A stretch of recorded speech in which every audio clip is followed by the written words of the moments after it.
This is Liberty Block, semi-live from Nevermind USA. Liberty is always a cat's meow here. God bless our troops. Follow or subscribe if you never want to miss a beat. Drop a comment if you have something to say. Like and comment, hell yeah, if you're a blockhead. And of course, sharing is always caring. So this broadcast stems from a Q&A paraphrased from a brief back and forth with a good friend of mine who, in the interest of privacy, shall remain nameless. I believe I'll coin the alias Bob Frapples because I can't use some of the others, and I think you'd get a kick out of that one. So question number one from Bob Frapples. Why excuse Trump's behavior as it relates to stock trading? Is it right or wrong? Shouldn't there be a blind trust? Please avoid whataboutism. First, Bob, whataboutism is a term coined to pocket any argument revealing any inconsistency. But my core argument is precisely that. There's a metric ton of inconsistency in the left's pitch. Everything is anti-Trump. It's my God-given right to defend liberty and conservatism, and that's what I do here. The left and Dems, D-I-M-S, can call me or call me out and tell me where they think I'm wrong. I love the back and forth, but very few bother. They just post insults. So, for the record, Donald Trump hasn't broken any trading laws, and he hasn't been charged with doing it either. The purchase and sale of stocks is handled by an independent firm, and the trust is managed by his children. Trump does not make day-to-day decisions. He should set up a blind trust, as everybody in this situation should. I agree there. A blind trust would create an extra layer of security that might reduce scrutiny. However, let's be honest here. The left, Democrats, and never-Trumpers will still complain. Stock trading issues hamper Democrats and Republicans alike. I've not heard a peep about that from anyone. Why not call attention to them as well? Reagan's 11th commandment says, "Thou shalt not speak ill of another Republican." Dear Ann Coulter, who I love, breaks that routinely. I try to honor it myself because I reject 90% of what Democrats stand for. If the Democrats get control of Congress this November, there's going to be a laundry list of things that I absolutely cannot support, and it's going to be prioritized and introduced as legislation. This only enhances my argument. By the way, here's a list of Democrats who had the same exact problem you're referencing.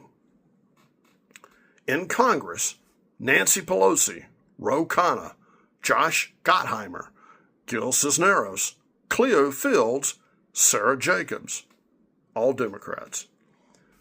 Richard Blumenthal, Mark Warner, Jackie Rosen, Kirsten Gillibrand, Patrick Leahy, senators who had the same exact problem. Some of these are household names, and I haven't touched the governor's list yet. Question number two from Bob. Are you okay with Don Jr. joining a company that makes drones? A company the government chose to purchase from, and one that directly profits from the war in Iran? No, for all three. But at least Don Jr.'s decision to join that contractor was legal and transparent. That's a key distinction if you think back to the Hunter and Joe Biden situ. That involved actual abuse of power. So my counter to your question is this. Are you okay with the son of a president and former vice president joining an energy exploration company, a production company, for which he had no experience, while the vice president at that time, Joe Biden, exerted pressure on officials to fire a prosecutor in the same country who incidentally was investigating the company involved, Burisma, where his son was employed. His son has never run anything successfully. He has a history of addiction problems, spousal abuse issues, and then, at the end of it all, his father issued a blanket pardon likely to protect the Biden legacy at best and avoid long prison sentences at worst. Question number 3 from Bob. How about Trump suing the government for $10 billion where he could direct the DOJ to approve it? So far, Trump is seeking no money from the fund. He is getting a formal written apology and nothing else. If there were damages in the case, would he not be entitled to collect? That said, he withdrew the lawsuit with prejudice. What does that mean? He cannot later file the same lawsuit again. Also, that fund doesn't begin to cover Trump's damage claims. He should approve his own claim or direct anybody else to do so. But should Biden approve a pardon for his own family, let alone issue one? The broader question here is this.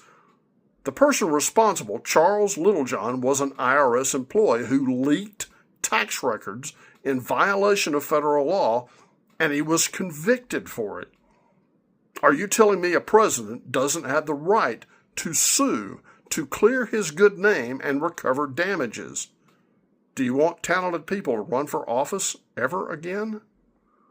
Question number 3. How about the set-aside for $1.7 or $1.8 billion for January 6ers, making all of them millionaires? That's a misleading question. Anyone can apply, including me. I've got no bone to pick, but all I have to do is file a court case, prove the claim, and seek relief by payment.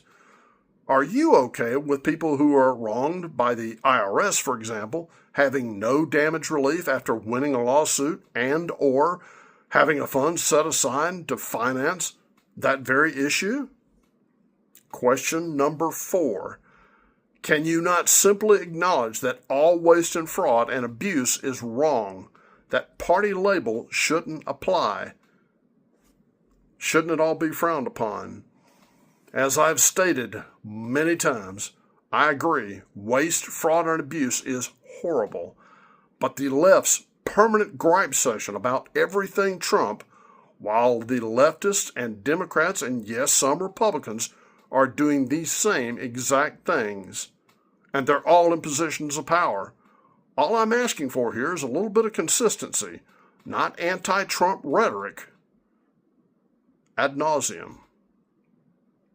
Don't you think the leftist mainstream media covers that enough? This is Liberty Block, and I yield back the balance of my time. Consider those questions carefully. God bless.